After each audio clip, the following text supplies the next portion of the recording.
दोस्तों नमस्कार। भारत के पहले स्टेल्थ लड़ाकू विमान एमका पर दो बड़ी खबर आ रही है, जिसमें पहली एमका के निर्माण को लेकर है, जबकि दूसरी एमका के ऑर्डर को लेकर, क्योंकि एमका के ऑर्डर को लेकर एक पेच फंसता दिख रहा है और इस पर भारत सरकार को जल्द ही कोई निर्णय लेना होगा। इसी एमका पर हमारी आज की पोस्ट को शुरू करते हैं। तो पहली खबर जो एमका के निर्माण को लेकर है, दरअसल आपको पता ही होगा कि डीआरडीओ की एडीए शाखा जो एमका के प्रोग्राम को देख रही है, यानी एडीए ही एमका को बनाने का काम कर रही है। इसी एडीए की तरफ से खबर आई है कि अब से कुछ समय पहले एमका का सीडीआर यानी क्रिटिकल डिजाइन रिव्यू कंप्लीट कर लिया गया है और यह पूरी तरह से सफल रहा। आपको बता दें कि यही सीडीआर भारत के लिए एक बहुत बड़ी समस्या थी, क्योंकि यह क्रिटिकल डिजाइन रिव्यू लड़ाकू विमान के निर्माण में देरी की वजह बन सकता है। इसे कंप्लीट करना एक बड़े चैलेंज के रूप में देखा जाता है, लेकिन भारत के लिए अच्छी बात यह है कि हमारा सीडीआर पहली बार में ही सफल हो गया और हम इससे आगे के निर्माण की प्रक्रिया को शुरू कर सकते हैं। अब यह प्रक्रिया क्या होगी, तो मैं आपको बता दूं कि इसी पर अपडेट आया है कि एमका के प्रोटोटाइप का निर्माण एडीए शुरू कर सकती है, यानी हमारे पहले एमका लड़ाकू विमान की असेंबलिंग शुरू कर दी जाएगी और उसके बाद एमका के फ्लाइंग टेस्ट शुरू हो जाएंगे, यानी एमका लड़ाकू विमान अब बनने के बहुत करीब है। लेकिन अब इसे लेकर भी एक चिंता जताई जा रही है। दरअसल बताया जा रहा है कि सरकार ने इसे लेकर एडिशनल फंड जारी नहीं किया है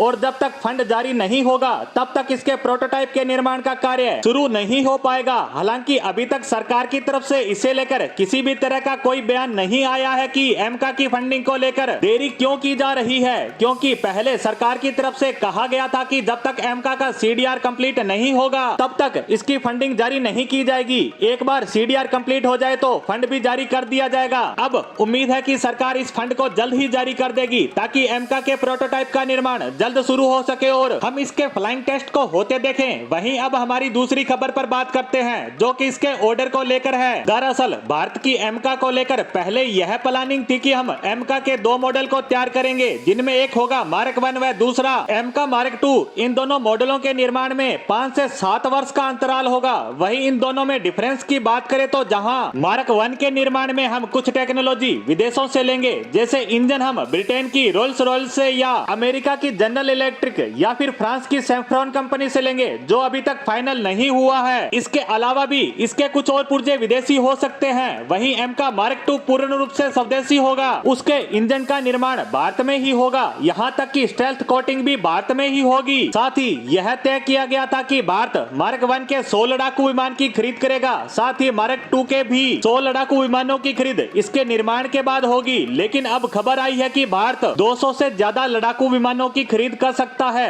और इसका कारण है प्राइवेट सेक्टर जो इसके निर्माण से जुड़ा है और उन्हें लग रहा है कि यह प्रोजेक्ट ज्यादा प्रॉफिट देने वाला नहीं है, क्योंकि सिर्फ 200 लड़ाकू विमानों के खरीदने की बात कही जा रही है। ऐसे में वह चाहते हैं कि ज्यादा से ज्यादा एमका का ऑर्डर दिया जाए और यह कम से कम 200 से ऊपर हर हालात में हो, ताकि यह उनके लिए प्रॉफिटेबल हो। और कहा जा रहा है कि सरकार अब इस पर विचार कर रही है, जिससे इस ऑर्डर को बढ़ाया जा सके। इसी के साथ एमका पर हमारी आज की पोस्ट को यहीं समाप्त करते हैं। धन्यवाद।